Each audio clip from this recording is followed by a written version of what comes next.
In post shared by Energy Secretary Sharon Garin, she confirmed that about 150,000 barrels of diesel are being added to the country's reserves.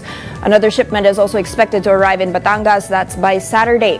Now, just this Monday, a shipment of about 700,000 barrels of crude oil from Russia reached the country. President Bongbong Marcos also announced the successful drilling and testing of the Camago 3 well. In a video message, he said Camago 3 can produce up to 60 million standard cubic feet of gas per day, marking the second major development under the Malampaya Phase 4 project.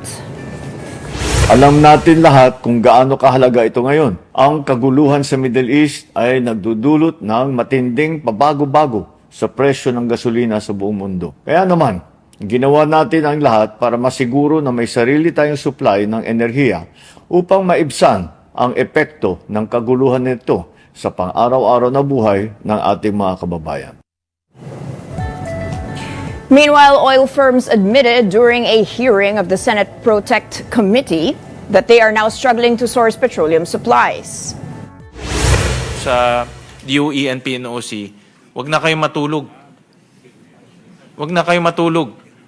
Ha? Correct. Wag na kayong matulog. Kasi nasa inyo na, humingi sila ng tulong sa inyo eh. No?